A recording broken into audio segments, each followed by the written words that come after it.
Ó, até é importante falar aqui, ó, que a tua aluna perguntou, Isabela. Boa noite, né? Como é que o Epocler, né, que se toma antes de começar a beber, age no organismo para evitar ressaca? Isso aqui foi uma conversa que eu tive com o Neto, que está aqui comigo, a gente está gravando e tal, e ele até perguntou, né? Então, Epocler é um vidrinho que você compra, né? Para quem não sabe aí, quem nunca bebeu, enfim, mas quem bebeu provavelmente já sabe. Você compra o vidrinho, né? Um frasquinho desse tamanho e bebe antes. Bebe antes, enfim, e vai, né? Seja o que Deus quiser. Tá liberado.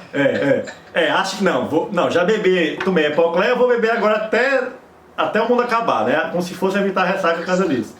Assim, uma coisa que a gente, nas abordagens, né, sempre a gente tá falando muito, procurar associar bioquímica com fisiologia, né? E com desfecho clínico, saber questões básicas. Então é importante estar sabendo o porquê que você tem ressaca, né? Então, primeiro, um dos porquês de você ter ressaca, já acabou de falar, né? A atividade de algumas enzimas aí, aumentadas ou reduzidas, né, com relação aos metabólitos do álcool, né? Esses são um dos mecanismos. E aí, quando a gente começa a falar, outros são o quê? Outros são você, por exemplo, é um excesso, né, de estresse oxidativo a nível de hepatócito.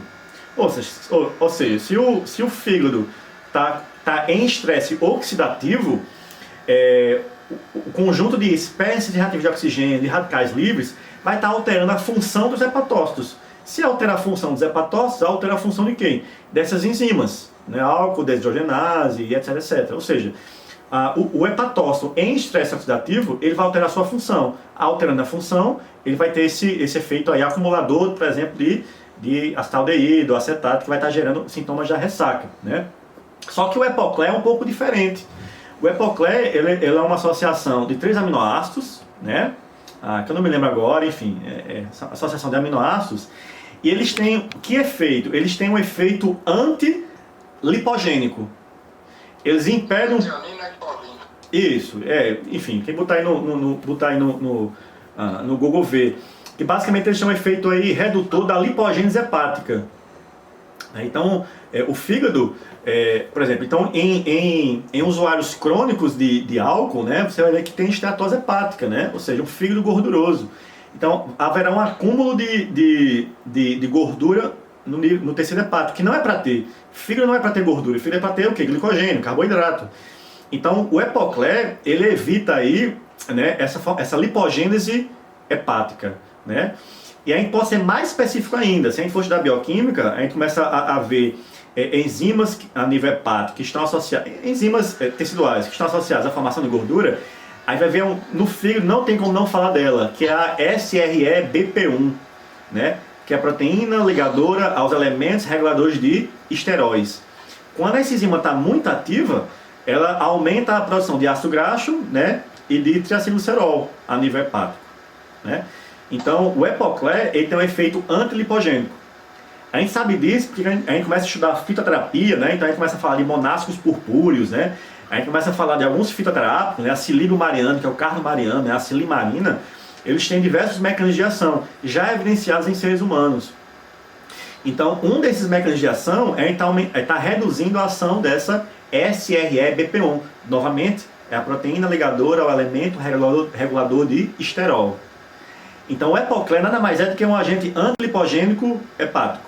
De modo que se você evita o acúmulo de gordura no hepatócito, você vai estar prevenindo a toxicidade dessa gordura, você vai estar evitando a geração de radical livre, ou seja, de estresse oxidativo, e você vai estar evitando a disfunção do hepatócito.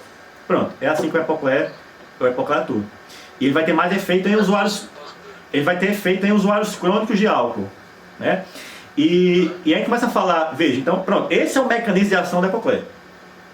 Só que, como é que a gente pode evitar o estresse oxidativo? Primeiro, evitar o acúmulo de gordura. E segundo, aumentar a capacidade antioxidante a nível hepático. Então, percebe que são duas vias? Você pode reduzir a formação de gordura que gera estresse oxidativo e você pode induzir de maneira direta o aumento da capacidade antioxidante a nível hepático. Como é que você faz isso? Aumentando a atividade da glutationa peroxidase, que é uma das principais enzimas antioxidantes do nosso corpo, que estão no fígado. Então existem diversas coisas, como por exemplo, não só de fitoterapia, né, de fito, mas de suplementação, tipo NAC, né? A famosa N-acetilcisteína. A NAC aumenta quem? A atividade de glutationa peroxidase. Outra coisa que aumenta, Camellia sinensis, que é o chá verde, também aumenta a ação da glutationa a nível hepático. Outra coisa que aumenta, a silimarina, ou cardo mariano, que é a Silibium mariano. Então percebe, a gente está aqui discutindo um pouco de álcool, mas eu já falei de uma porrada de coisa da nutrição, né? Lá no início, né? Aquela molécula, lá no início, Puerparia lobata, Pueraria lobata, falou da Silibium mariano, falou da Camellia sinensis, falou da NAC. Ou seja, a gente está começando a falar de um monte de coisa da nutrição, ou seja, aspectos práticos, que você pode estar minimizando a ressaca, né, por mecanismos de ação diferentes. E isso foge de, beba mais água, não beba tanto. Não, assim, a gente sabe que isso não é, depende da pessoa, isso não é tão controlável. Mas assim, é importante saber de fisiologia, né? É essencial, isso é fisiologia, é fisiologia bioquímica, né? É uma diferença que a gente diferencia fisiologia bioquímica didaticamente, mas na hora está tudo acontecendo, né? Então é você saber de fisiologia, você saber de bioquímica e saber aplicar. No meu caso, que eu sou nutricionista, sou docente, etc, a gente procura estudar, isso aqui que eu sei é nutrição, mas a gente tem que entender o porquê das coisas. Pronto, então essa seria a resposta aí do Epocler, e é muito legal,